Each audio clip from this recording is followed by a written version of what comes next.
Start हो गया। चलो देखते हैं जनन।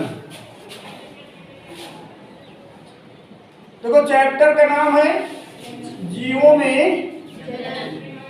जनन।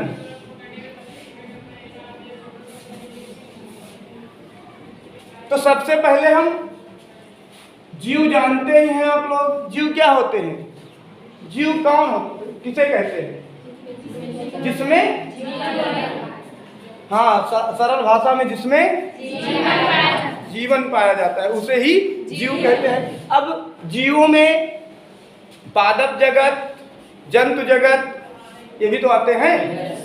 पादप पेड़ पौधे पादप जगत में आते हैं, जैसे मानव है, गाय भैंस, ये सब जंतु जगत में आते हैं। तो अब हम चूंकि यहाँ जनन पढ़ रहे हैं इसलिए हम देखेंगे जनन क्या है। हमें देखना यह है कि जनन क्या होता है। जनन को इंग्लिश में क्या कहते हैं? रिप्रोडक्शन। लिख दें, रिप्रोडक्शन। तो जनन क्या होता है हम ये देखेंगे। जो जीव, प्रत्येक जीव अपने जैसी संतान को उत्पन्न करने की क्षमता रखता है। प्रत्येक जीव मतलब इस पृथ्वी पर जितने भी जीव हैं उनमें एक क्षमता पाई जाती है कि वो अपने जैसे जीव को क्या कर सकता है? उत्पन्न कर सकता है, यानी अपने जैसे जीव का निर्माण कर सकता है। इसी क्षमता को जनन क्षमता कहते हैं या जनन कहते हैं। इस क्रिया को जनन कहते हैं। अपने जैसे संतान को उत्पन्न करना जनन की क्रिया कहलाती है। किसी भी जीव द्वारा अपने जैसे संतान को उत्पन्न करना जनन की क्रिया कहलाती है। अब जनन की क्रिया जो होती है इनकी कुछ विधियां होती हैं।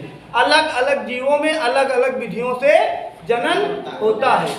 जैसे ये जो पेड़ पौधे हैं ये भी तो जीव हैं। तो इनमें जनन की मुख्यतः 3 विधियां होती हैं, हम आप लोगों को बता दे रहे हैं। एक होती है कायिक जनन, कायिक जनन। दूसरी विधि होती है अलैंगिक जनन, अलैंगिक जनन। और तीसरी विधि होती है लैंगिक जनन, लैंगिक जनन। इंग्लिश किसकी होती है? वेजिटेटिव रिप्रोडक्शन, असेक्सुअल रिप्रोडक्शन और सेक्सुअल रिप्रोडक्शन। ये 3 जनन की विधियां हैं। अब हमें ये देखना, सब लोग क्यों आनंद नहीं आ रहा है क्या क्लास में? क्यों व्यापार? हाँ, अब हमको ये देखना है कि ये जो कायिक जनन है ये कहाँ होता है। कायिक जनन पादपों में होता है और उच्च कोटि के पौधों में होता है। कैसे पौधों में?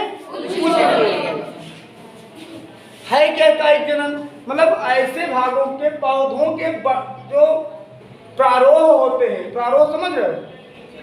वायवीय भाग जो जमीन के ऊपर वाले भाग होते हैं, उन भागों से जब नए पेड़ का निर्माण हो जाता है तो ऐसे जनन को हम क्या कहते हैं? जैसे आप लोग गुलाब लगाते हैं, गुलाब की कलम लगाते हैं ना, तो ये किस प्रकार का जनन हुआ? कायिक जनन हुआ। तो ये हो गया कायिक जनन। फिर दूसरा है अलैंगिक जनन। क्या है? अच्छा, एक आप लोगों की सुगमता के लिए हम एक बात कर रहे हैं। इसमें कायिक जनन तो आप लोगों ने समझ लिया, अब अलैंगिक और लैंगिक जनन को समझना है ना? देखो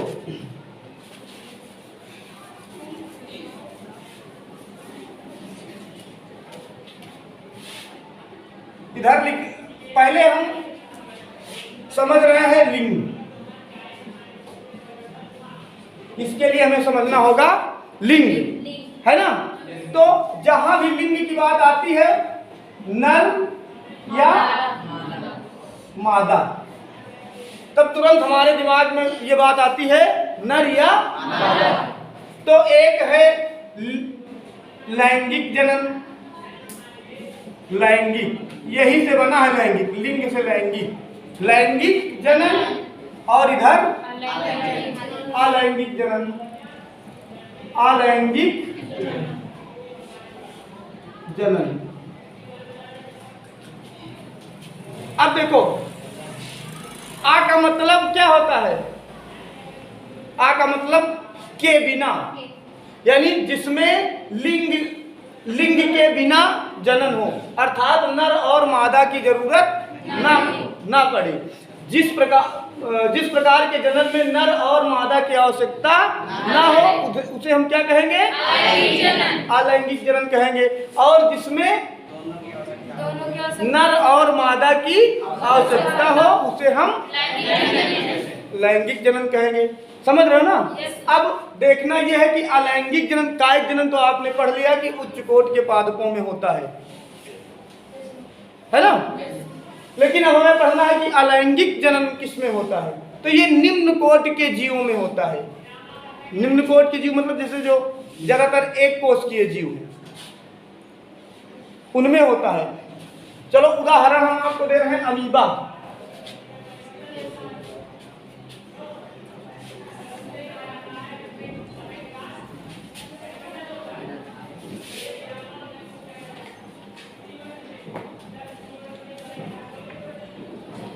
ये मान लो अमीबा है, ये एक कोशिकीय जीव होता है। अच्छा, एक कोशिकीय जीव का मतलब क्या होता है? ऐसे जीव जिनका पूरा शरीर एक ही कोशिका से मिलकर बना है उन्हें क्या कहते हैं? एक कोशिकीय जीव कहते हैं। तो मान लो अमीबा एक कोशिकीय जीव होता है, तो इसमें जनन कैसे होता है? इसके अंदर ये पाया जाता है केंद्रक। हर कोशिका के अंदर केंद्रक होता, तो इसके अंदर भी केंद्रक होता। केंद्रक के अंदर पाया जाता है क्या? डीएनए। क्या पाया जाता है? डीएनए। तो एक बात आप लोग याद रखिए कि जितनी भी आनुवांशिक सूचनाएं होती हैं वो डीएनए पर ही होती है। कहाँ होती हैं? डीएनए पर। अब ये जान लो कि आनुवांशिक सूचनाएं हैं क्या। आनुवांशिक सूचनाएं ये होती हैं कि जैसे भ्रूणावस्था में शिशु है, भ्रूणावस्था समझ रहे हो? मान लो हम मानव का उदाहरण लेते हैं, तो माँ के पेट में जब भ्रूण बनता है तब उस भ्रूण का जब निर्माण होगा तो उसमें 2 टांगे होंगी, 2 आंखें होंगी, 2 कान होंगे, सर पे बाल होने चाहिए, नहीं बाल होंगे तो बालों के लिए स्थान होना चाहिए, फिर हाथ होने चाहिए, 2 हाथ होने चाहिए, उनमें हाथों में 5-5 उंगलियां होनी चाहिए। ये सूचना कौन देता? भाई भ्रूण सब हर जीव का एक जैसा बनता है, तो अगर कोई सूचना नहीं होगी तो वो कैसे भी मतलब भ्रूण का निर्माण कुछ भी हो सकता है, वो कुछ भी बन जाएगा। लेकिन कोई ऐसा तो होगा जो बताता है नहीं कुछ भी नहीं बनना है, मानव जैसा बनना है। तो ये अंदर कौन बताता है? भ्रूण। डीएनए। कौन बनाता है? डीएनए। हाँ, डीएनए बताता है। तो इसीलिए डीएनए को क्या कहा जाता है? आनुवांशिक पदार्थ भी कहा जाता है, क्योंकि आनुवांशिक सूचनाओं को डीएनए ही देता है। आनुवांशिक सूचनाएं जो है वो डीएनए के माध्यम से ही जाती हैं। अब देखो, अब इसका सबसे पहले डीएनए विभाजित हो जाएगा अंदर। जब इसमें जनन होगा अमीबा में तो इसका डीएनए क्या होगा? विभाजित हो जाएगा, यानी 2 भागों में डीएनए टूट जाएगा। फिर जब डीएनए 2 भागों में टूट जाएगा तो इसका केंद्रक भी 2 भागों में बट जाएगा। जब इसका केंद्रक 2 भागों में बट जाएगा तो इसका जो कोशिका द्रव्य है ना, ये भी 2 भागों में बट जाएगा। और जब 2 भागों में बट जाएगा तो एक ही जैसे 2 अमीबा बन जाएंगे। एक ये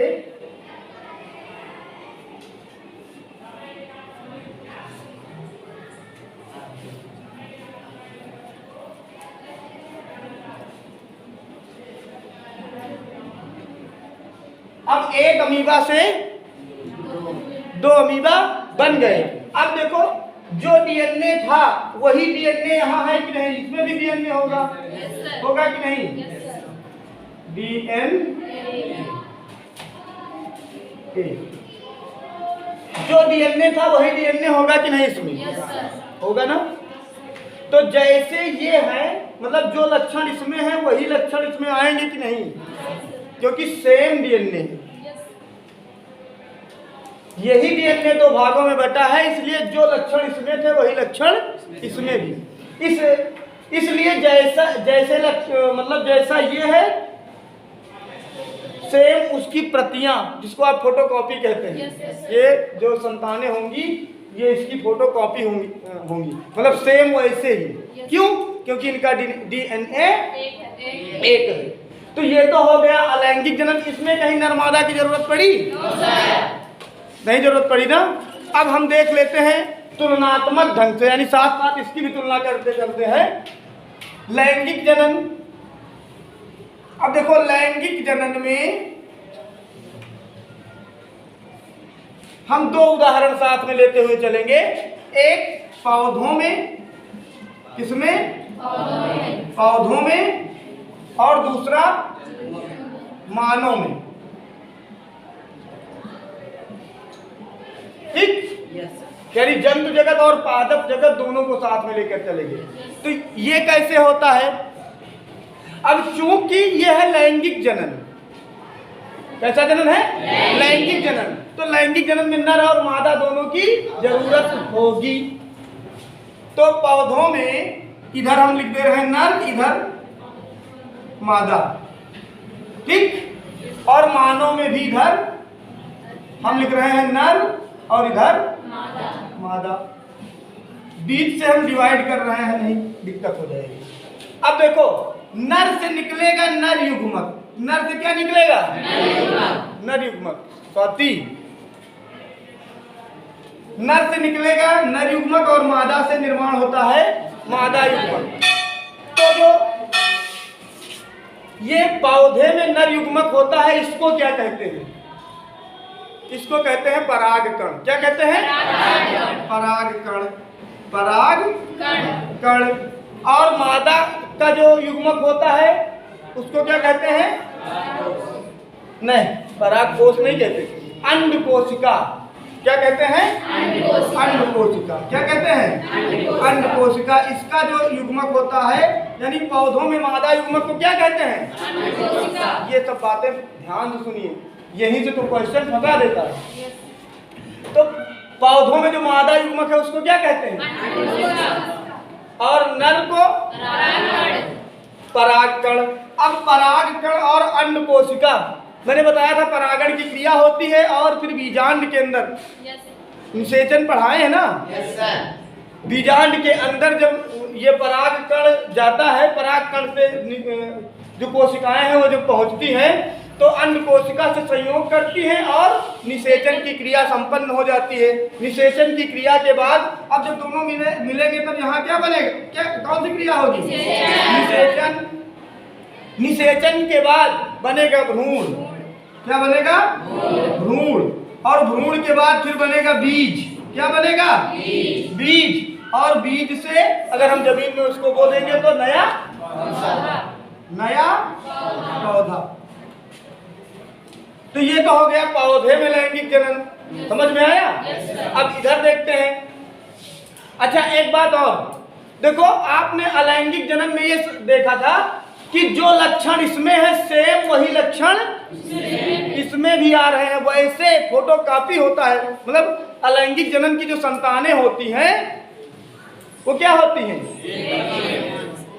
वो एक हूबहू अपने जनक जीव जैसी होती है। इसको क्या कहेंगे? जनक जीव। ये क्या है? जनक जीव। और इसको क्या कहेंगे? मातृजीव। नहीं, पुत्री। पुत्री कोशिकाएं कह लो, पुत्री कोशिकाएं। ठीक, ये पुत्री कोशिकाएं हैं। या फिर इनको संतत जीव कह सकते हैं। क्या कह सकते हैं? संतत जीव। देखो अब आप लोग सोचते होंगे कि जनक माने तो पिता होता है, तो जब इसमें माता पिता है ही नहीं तो फिर इसको जनक कहा जाएगा? भाई ये नर है या मादा कोई बता सकता है? ना ये नर है ना ये मादा है। ये अलैंगिक जनन द्वारा अपने संतानों को जन्म देता है। तो इसमें जो ये है इनकी पुत्री संतत जीव जो होते हैं वो अपने जनक जीव से बिल्कुल हर गुण में मिलते हैं, अकारकी गुण में भी मिलते हैं और आनुवांशिक गुणों में भी मिलते हैं। जबकि इनमें जो है ये जो है जो लैंगिक जनन है इसमें अपने पैतृक मतलब अपने जनक जीव से जो ये पौधे हैं, ये संतत जीव हैं, ये हूबहू नहीं मिलते हैं। क्यों? इसका एक रीजन है।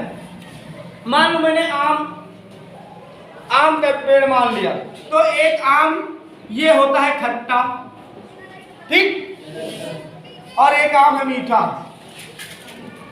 तो अब मान लो नर जो नर आम था, मतलब जिसका पराग कड़ गया है कहाँ?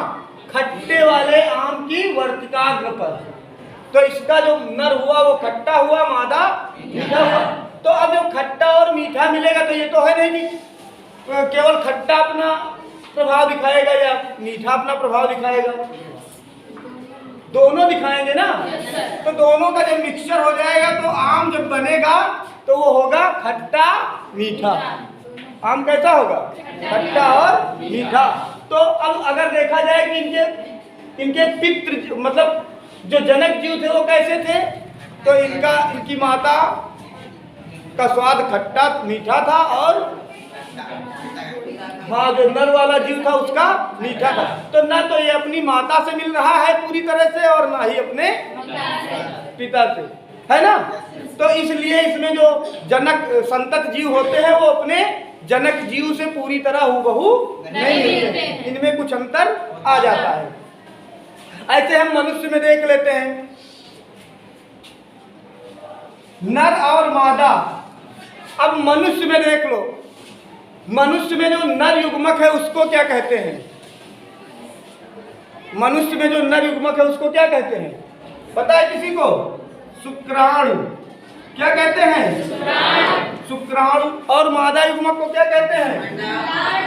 क्या कहते हैं? अंडाणु। अब जब शुक्राणु और अंडाणु, शुक्राणु और अंडाणु मिलते हैं तो यहाँ पर क्रिया होती है निषेचन। कौन सी क्रिया? निषेचन की क्रिया संपन्न होती है। अच्छा, इसमें 23 गुणसूत्र यहाँ से आते हैं और 23 यहाँ से, ये भी जानते हैं आप लोग। 23 गुणसूत्र आएंगे तभी यहाँ कितने हो जाएंगे? 46। अगर आप लोग समझें कि नर में 46 गुणसूत्र होते तो 46 आएंगे, तो 46 यहाँ से आएंगे, 46 यहाँ से आएंगे, तब तो बहुत ज्यादा हो जाएंगे। तो अर्धसूत्री, चूंकि जनन कोशिकाओं में अर्धसूत्री विभाजन होता है, इसलिए 23 गुणसूत्र नर से आएंगे और 23 मादा से आएंगे। निषेचन की क्रिया होगी, निषेचन की क्रिया के फलस्वरूप निर्माण होगा भ्रूण का, है ना। किसका निर्माण होगा? भ्रूण का। और भ्रूण से फिर शिशु का निर्माण होगा। एक बात भूल गए हैं, यहाँ भी नहीं बताए हैं और यहाँ भी। निषेचन के बाद सबसे पहले जो निर्माण होता है वो होता है युग्मनज का। किसका? युग्मनज का। किसका निर्माण होता है? युग्मनज का। इसको जायगोट कहते हैं इंग्लिश में, जायगोट। ये याद रखना, निषेचन के बाद युग्मनज का निर्माण, फिर भ्रूण का निर्माण। और यहाँ भी किसका निर्माण होगा?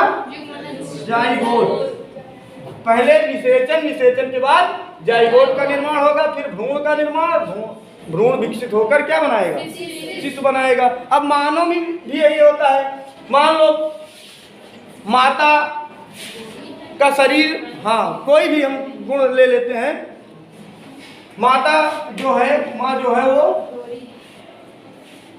रंग लेंगे आप लोग, कलर से तुलना करेंगे, कोई भी गुण ले लीजिए। मान लो हम हाइट ले लें, है ना, या रंग ही ले लेते हैं। ये है मतलब हेयर कर दें, ऐसे ले लो, लंबी, माता लंबी है और वो पिताजी छोटे हैं, मतलब कद उनका जो है, उनका जो कद है छोटा है। तो अब देखो, अब जो पुत्र होगा तो 50% इनके लक्षण जाएंगे, 50% इनके। तो अब जो पुत्र होगा वो उसकी लंबाई पिता से भी भिन्न होगी और माता से, क्योंकि माता वाला जो गुणसूत्र है मतलब डीएनए है वो सूचना देगा कि संतान लंबा होना चाहिए और पिता वाला गुणसूत्र छोटा। तो 50-50% अपना प्रभाव दिखाते हैं, या फिर कम ज्यादा भी दिखा सकते हैं, नहीं कि पूरा आधा आधा प्रभाव दिखाए। लेकिन फिलहाल बात ये होती है कि ये अपने ना तो सेम अपनी माता जैसा होगा ना ही पिता जैसा। मतलब भाव यह है कि लैंगिक जनन में जो संतति जीव है वो अपने